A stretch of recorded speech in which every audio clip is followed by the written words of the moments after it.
I didn't plan to do a response on this one, but our the coverage about the so-called SAFUU that may not actually be SAFUU protocol token, got amazing amounts of comments and responses. The vast majority of them, I would say, are good responses. People that are sensible, people that they listen to the entirety. They understand what I'm saying is true, and they understand it's ultimately up to them how they interpret the results and how they act on it, what they choose to do, and that I'm not telling them what to do with their cash, and I'm not telling them at no point. And of course, this is my challenge for you. At any point, if you heard me say or tell anyone not to buy the token, I challenge you to timestamp where that is. You're not going to find it because I never told anybody what to do or not to do because that's not my stance.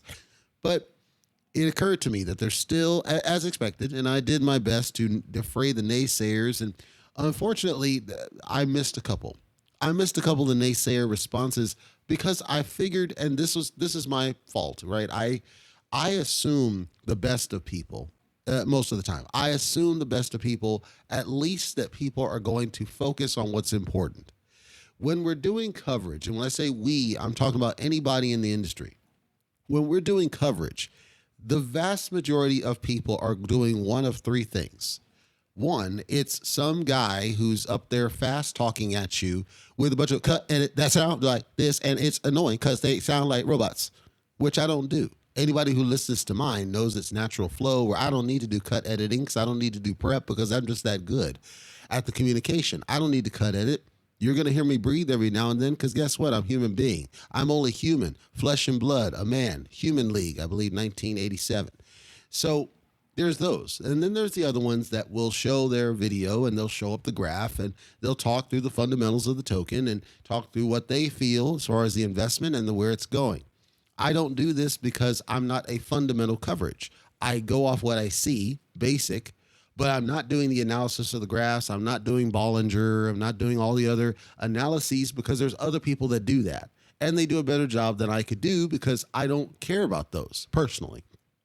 Only time I care about those is when it's an investment for my own portfolio that I plan to keep and I'm watching it over the long term. But then I do that for my own. I don't do it for analysis because you can do that same analysis. Now, you might not know how, and then I expect you to go out and learn how so you can do it yourself. But to me, as a personal opinion, it's redundant for me to do that coverage with you when there's so many other people that do it. So I don't do that either. What I do is a very high level. This is what I see. This is what I think. This is what I believe. And it could be wrong. I hope I'm proven wrong in most cases. In a lot of cases, I'm not proven wrong. You've seen, hopefully, many of these tokens that I've covered, and I said, it looks like it's there for the long haul. It looks like it's good and worth your time, for what I can tell. And they're still here, and they're still kicking.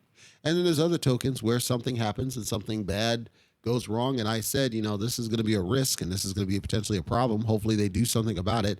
And then something negative does happen. So I do have a pretty good track record of the coverage that I do.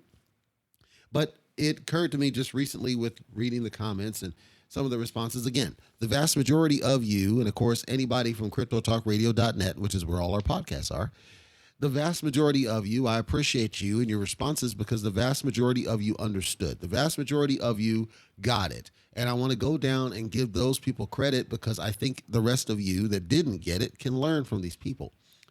Cryptsendence, I like the name, says, enjoy the ride, take the profit. He puts it simply. Now, when you say enjoy the ride, take the profit, what he's saying is ultimately take profits. Go along with the price movement. If it makes sense for you, go along with the price movement and take the profits. Yes, that's basically what it is. If you're confident going in it in the first place. And that's key. If you're not confident going in it in the first place, his statement doesn't make any sense. But sometimes, and I broke down my 3 categories of traders, and I'll do that again here because I think it's important that the rest of you understand the categories of investors, especially with cryptocurrency. There are your FOMO investors. The FOMO investors are the ones that just react to the graph. If it's green, they're buying. If it's red, they're selling, which is totally backward. But they're the FOMO ones. They're the fear of missing out. They have to jump on that bandwagon. They have to go in there because they react to the graph. Then there's what I call the gamblers. The gamblers are the ones who ultimately, they don't care as much about the graph. They're all about the ride and the risk. They see there's an opportunity for profit. And of course, when you think about SAFUU, and you think about Titano, and you think about Libero and Ouroboros and so many other ones, these are the gamblers' delight, not rappers' delight, Sugar Hill Gang, but They're the gambler's delight. They love those. They thrive on it. Not just because of the profit, but the rush, the feel of, you know what, I'm going to possibly make some money. And then okay, maybe I lose some money. I call them gamblers because you're essentially gambling on the fact that it's either going to burn or it's going to grow. And regardless, it's the thrill of it. That's why they keep doing those. Then there's the fundamentals. The fundamentals are the ones, all they care about is the data, the Bollinger Bands and everything else. They look at the graph and they make their decisions based on strong fundamentals and strong analyses. They're not as likely to go into the gambling projects because they know they're high risk, or they do it as part of a diverse portfolio. They got like 30, 40, 50 different projects they're invested in at any given time. So losing on one doesn't really hurt them that much. That's the three categories of investors I see. When you talk about something like SAFUU, every single person that's responding who is doing what I'm about to cover here in a second, these are the ones that are the FOMO ones or the gambler ones. And none of these are fundamental. Like literally none of the ones that responded are fundamentalists. These are all FOMO ones or gambler ones. More commonly, they're FOMO ones. The ones that are trying to convince themselves, the ones that are trying to sell themselves that I must be wrong and these guys must be right because Mr. Brian, whatever his sailor, legend, whatever he calls himself, has to be legit because he put an impassioned plea out there on video and he keeps covering videos, seems like once a day, that he calls AMAs that are not really AMAs because you can't really ask him anything and he only answers what he feels like. And so they want to believe. It's just like Russ and the cult leader. They want to believe. They want to believe this guy. Listen, I went into one of his so-called AMAs and I listened to him very briefly. Now, first of all, this guy comes across like a used car salesman. I don't know if he does that in his real world, and I'm not trying to insult used car salesmen, but I'm saying he comes across like a used car salesman. He comes across like that shady, slimy guy that's trying to convince you that that broken down beater over in the corner that ain't worth half of nothing is actually worth your time. It isn't going to jack you up or leave you stranded somewhere on the freeway. That's how he comes across when he talks. And then somebody asks a question and he takes what he alleges are any question. It's not. If it's a question he likes, he'll answer it in broad detail and he'll be very specific and he'll do all this, that, and the other thing. And then when it's a question that you could tell he didn't really like the question, he doesn't really answer it. In fact, one of his responses, there was a gal who said, you've basically failed this guy, Brian. And for those that don't know, when I say Brian, he's apparently the guy behind this SAFUU. And people have comments on mine basically warning people, this guy, Brian Saylor, he's behind this and he's jacked up before, he's rug pulled before, he's failed before. And so if you invest in this, he's going to rug pull it again.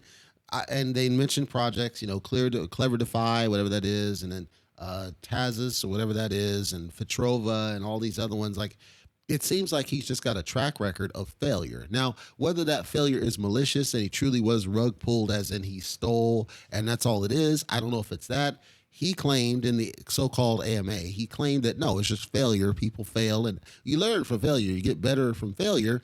And one of the gals on his so-called AMA responded and said, at some point, why didn't you learn from the first failure? Or why didn't you learn from the second failure? Or why didn't you learn from the third? Why did it take you this long to actually learn from failure if it's truly a failure? And that seems kind of sketchy. You know what? I agree with that gal because here's the thing. There is the notion that you learn from failure. There is the notion that you get better. Trust me. My communication style was developed over time. And there were times that I was standing in front of some CEO and made myself look like an idiot. But it did take some practice and it did take some refinement. The difference, though, ladies and gentlemen, is I wasn't taking somebody's money along the way. So when you're dealing with these projects where you're taking somebody's money, I don't agree that it's a simple matter of, I failed, deep, and then move on to just keep on creating projects because, that's a grifter. That's a grifter because all you're doing is basically taking money from people. It's not that you do or don't have the best intentions. I don't even think it's about intentions. I don't even think about motivation. It's just ultimately, it can only be incompetence or malicious at that point. Now, if we say he's incompetent, then I question why you would want him in charge of your project. If he's malicious, I question why he's allowed to be in charge of a project. Like, think about that. It can only be one of the two. He's either blatantly incompetent, and that's why he got to this point, or he's malicious and he took other people's money to spin this up. He's robbing Peter to pay Paul. Guess what? So did Bernie Madoff. Bernie Madoff went to prison, and some people said, this Brian guy, he really should be in prison too. So I don't know the guy at all beyond these, what he calls AMAs. They're not really AMAs, but I don't know the guy. All I know is these things have happened. I consider them big problems. And as I just look at the fundamentals as I see them on the site, basically data they gave me, data they told me. And based on the data they told me, I see all sorts of red flags. So the red flags cause me to then think, okay, maybe there is something to when these guys say on the deal, that, yeah, it's a matter of time. He's going to rug pull it. I don't know that he will or won't. I am saying multiple people have come out now and said, no, he's a scammer. He's going to take you and he's going to take your money. And if you buy into this, you have only yourself to blame. So I don't know. All I'm saying is it's up to you guys to really make your own decision. If you are a gambler type, and that's really what you are, don't say you're not, but if you're a gambler type or you're a FOMO type and you're just reacting, I see a great graph, I see it, APY, do, then go ahead and do it. I'm not telling you not to. I'm telling you I wouldn't do it. Personally, I think it's foolhardy to throw money at projects I suspect will fail. How long it takes to fail, I don't know. So when Cryptsendent says enjoy the ride, take the profit, that's his strategy. He's basically saying he's going to do the gambler approach and say, I'll go in it and make some money and then get out of it. That's a strategy. If that's your strategy, by all means, there's nothing wrong with that at all. I'm just saying I am not part of that for this project. And with everything I'm hearing and seeing, I don't think it's even worth, because I also have to think I'm enriching this idiot, right? I'm enriching him. I don't want to enrich him because if he's truly failed 3 times, let's say it's not malicious. Let's say he's just a blistering idiot. Let's say he's not a thief in definition. Let's say he's just an idiot, doesn't know what he's doing. I don't want to enrich that idiot. He doesn't deserve the money. Do you see what I'm saying? Like, why would I want to give him money if he's a blistering idiot? And then if he is malicious and he's using other people's money, why would I want him to take my money, fail again, spin up another token again, and give my money to somebody else? No matter how you cut it, weigh, or slice it, it doesn't make sense to me that I would give money to somebody that's failed this many times, multiple times, where you have numerous people in the business coming out saying this dude is a scammer. He's a known scammer. To my point, people keep talking about, fully doxed, do. Let's talk about that. If you're fully doxed to the point that so many people know that you're a con artist, is that really good? Did the dox really help you or did it harm you? I think it harmed you because he's not really fully doxed. That's not what dox means.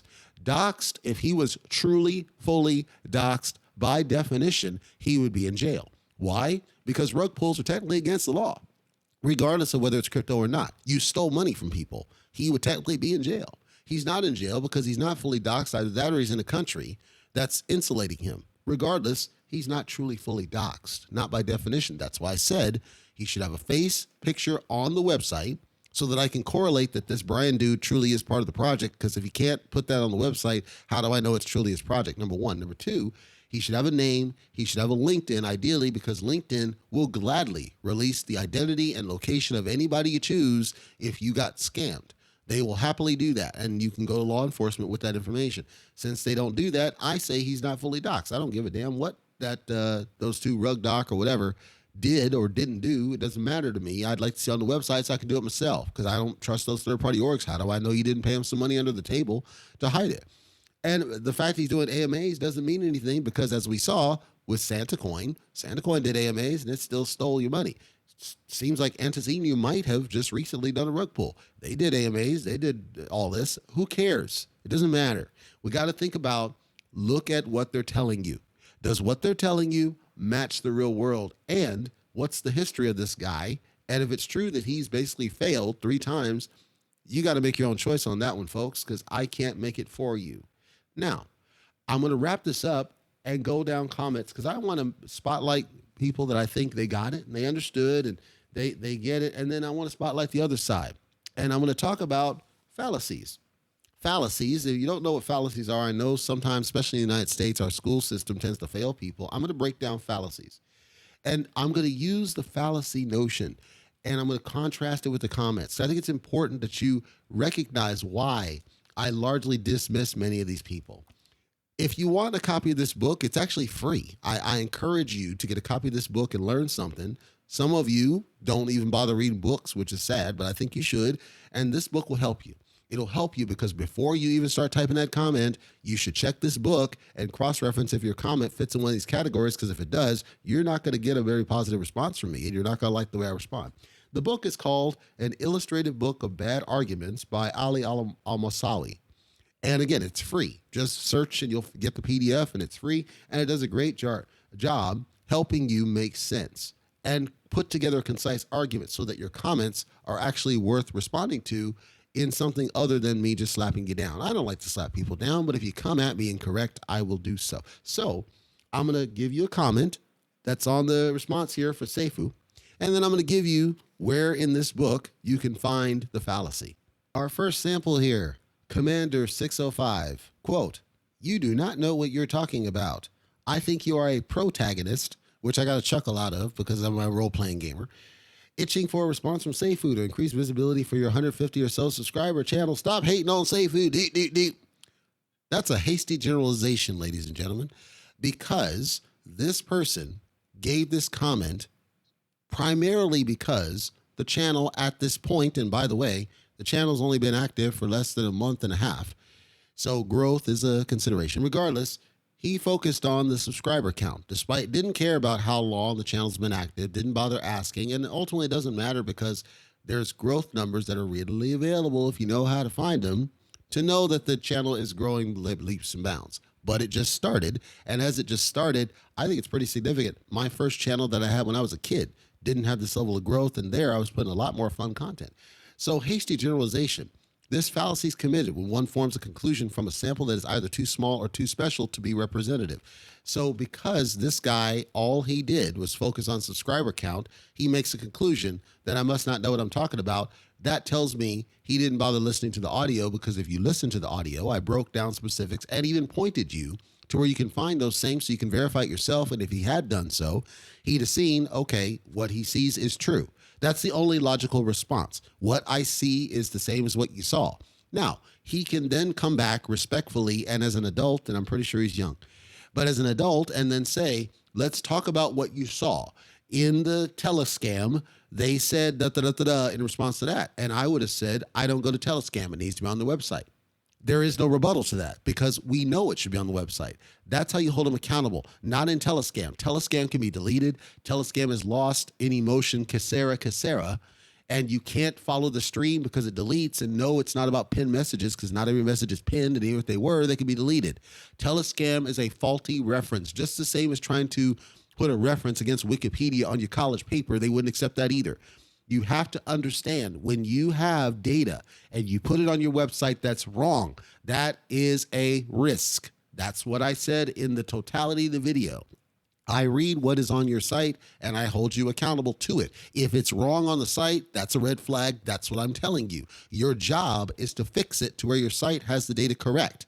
Not tell me to go to Telescam, because when you do that, you're trying to hide your tracks. That's scummy. Why would I support that? Why would you support that?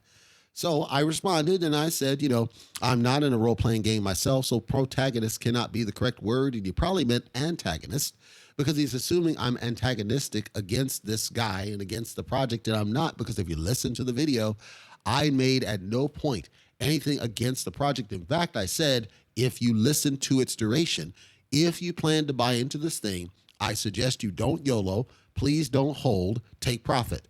I challenge anybody to timestamp where I ever said not to buy into the project. I challenge anybody to timestamp where at any point I trashed the project.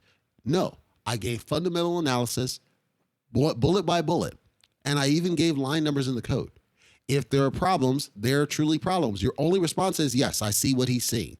How you interpret it's your own decision. If you're sold on the bill of goods from this dude, this car salesman, that's your business. Just say, yes, he sounds like a car salesman, because he does. Anybody that listens to the dude would agree with this.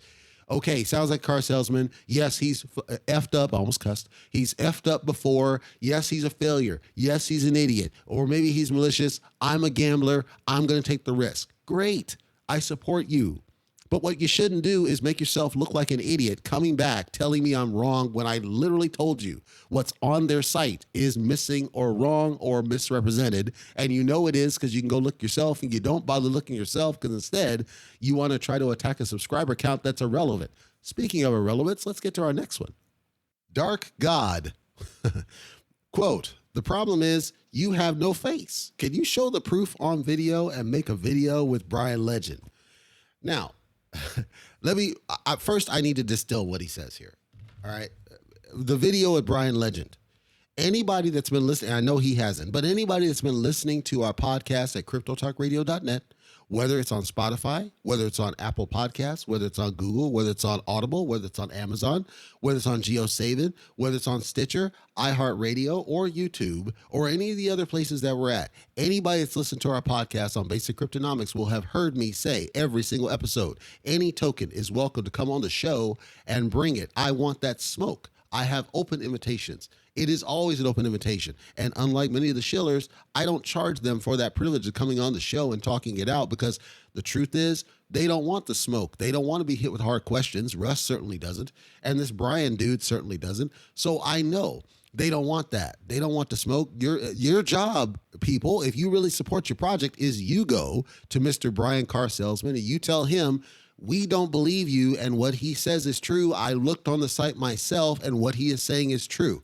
You need to go on his show and talk it out with him so we get truly answers here, and you're dealing with hard questions instead of your own AMA in your own safe space where you control the questions, bro.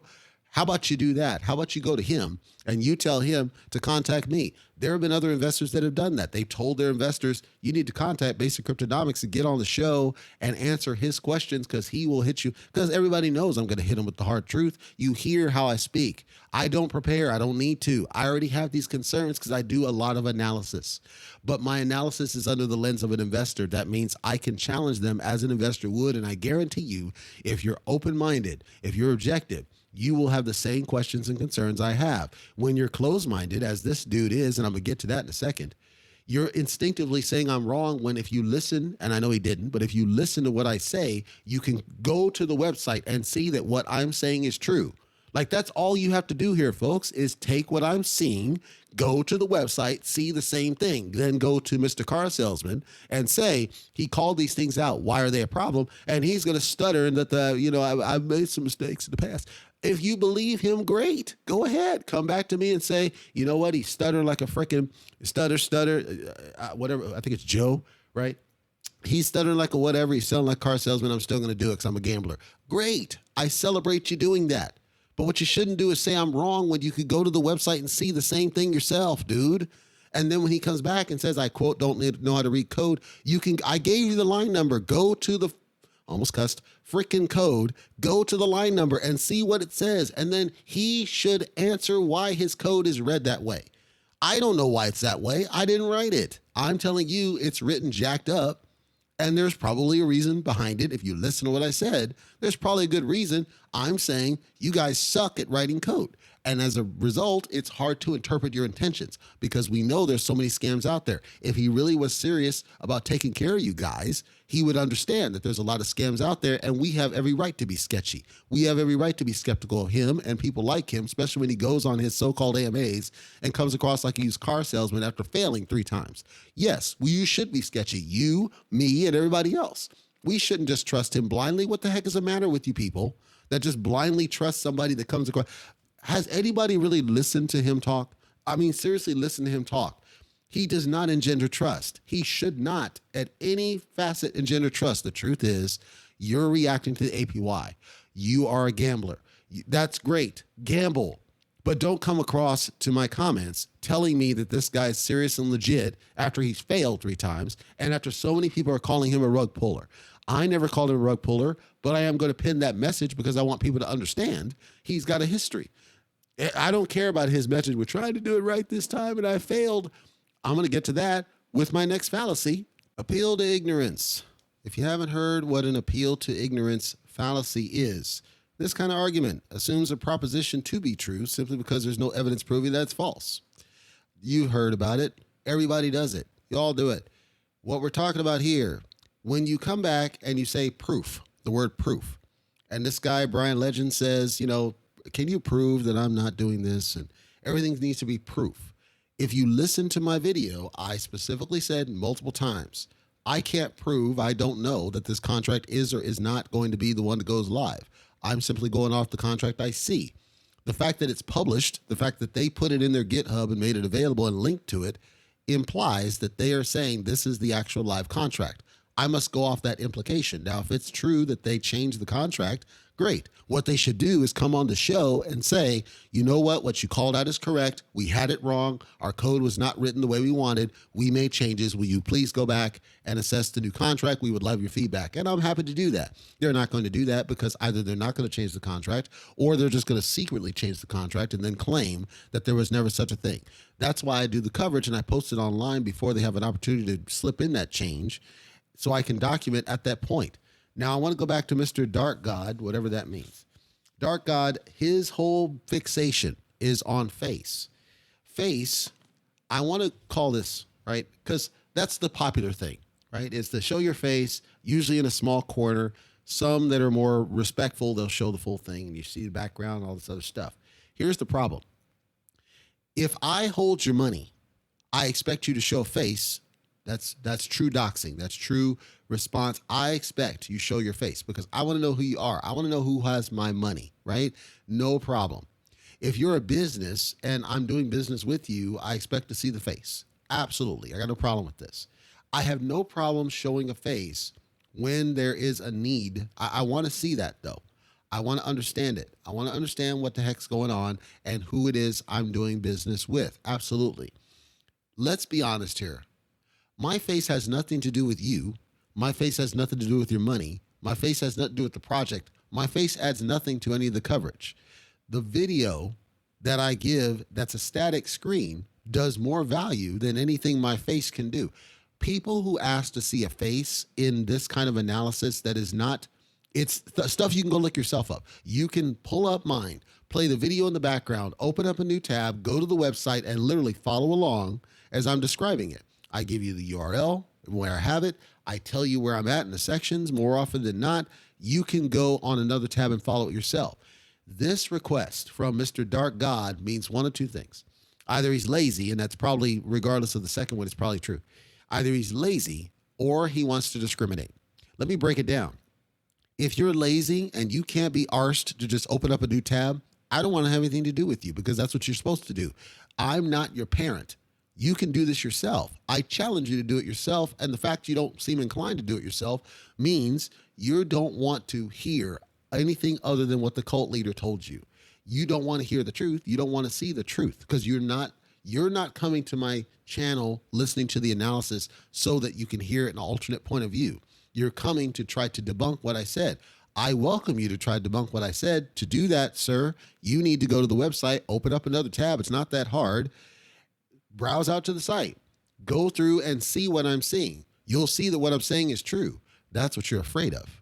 You're afraid of seeing the truth and being proven, you know what? He is telling the truth about this thing. You're afraid. You can gamble. Go ahead and gamble. You can FOMO. Go ahead and FOMO. Nobody's telling you not to do it, but I'm going to keep doing the analysis the way I do it because my face adds no value to any of my coverage at all. Second, his intent might be to discriminate because I notice a pattern. Often, people will go to one of these videos, and it doesn't even matter your level of celebrity. Like Kayleigh McEnany, right? Kayleigh McEnany, she gets attacked on a regular basis for her looks, and whatever's the other girl, the blonde girl, I forget her name. She gets attacked because she has somewhat of a larger forehead. Or, Don Lemon, he ggets attacked because I think he's homosexual or something. So there's all these attacks. There's all these attacks that have nothing to do with the coverage. I know the game. Your intent, likely, outside of not being convinced that your project potentially could be a scam, and you don't want to be convinced of that, likely you want to have something to attack. You want to have something to discriminate. I take that away from you, and I give you only one choice. Listen to the sound of my voice, and I challenge you, open up another tab, go to the site yourself, learn something, see if what I'm saying is the truth, and if you see that it's the truth, then make a decision. See how that changes now? It changes the paradigm because I took power away from you, and that frustrates you. Listen, I understand how frustrating it really is. Your job is then, you know what? If there's not video and I don't see a face because I need to see a face so I can try to attack somebody's physical appearance, maybe you shouldn't even listen to the totality of the video. Maybe you shouldn't comment at all because you're never going to get it. Let's see, who is that? Oh, man, no, you're never going to get it. Not this time. Anyway, so it's up to you, folks. I'm not going to give you video because it doesn't contribute anything to the coverage whatsoever. My voice does a good enough job. I'm not going to show graphs except in situations where I've been asked to by a guest or some other physical video something. Then I might show that because I can share that. That's easy. That's a different type of video. I don't have it. I don't need it. There's no reason to. I'm not going to show their website. You can go to the website, you lazy, almost cussed bastards. You open up the website, another tab, and go along if you want to do that. I'm not doing that for you. I'm not your parent. I'm not your teacher. I'm an investor, just like allegedly you. So do what I'm doing. If you really want that smoke yourself and you don't want to be hidden from the truth and you're not like Cypher in the Matrix blindly eating a steak because you know everything's fake, but you're still going to go along with it. If you're not that, then do what I'm telling you to do. Open it up yourself. Do it yourself. Do your own research. That's where that comes from. Not have somebody guide you through it so you can criticize somebody's face or criticize somebody's screen or criticize somebody's wall or criticize somebody's computer or criticize somebody's video quality or some other crap that has nothing to do with the analysis because you're never going to get it. Not this time. So hopefully that's been helpful. I encourage you to get the book. I encourage you to it's free. You don't even have to pay for it. I know many of you don't even bother reading books anymore. I encourage you to get the book. I encourage you to learn something about fallacies and why fallacies is a waste of time. Just have a strong argument and realize that anytime I've done a video online, it's always based on what I see. If what I see is wrong, that means your token is wrong. Now you need to decide what to do about it. There's nothing wrong with the analysis because I'm not making any overt prediction. I might say my theory is that this fails. I may not know when, but I have a suspicion that it's not going to be sustainable. I could always get it wrong, but it's based on what I see at the time. So if what I see at the time is fundamentally unstable, that goes to my argument about stability, period. If you like a project, I encourage you to do what you want to do what you like, Digital Underground. Do what you like with that project. Please do. Don't worry about what I'm doing. Don't even come to my videos. Don't even comment on them because you're not going to agree with it anyway. You're not going to listen to the fundamental anyway. You're not going to go to the analysis anyway. You're not going to cross-reference against the site anyway. You're not going to challenge car dealers to go and actually talk to me and answer the questions, the hard questions that are softballs that they take. You're not going to do that because you're a gambler or you're a FOMO. That's all. And be proud of that. Be proud of who you are.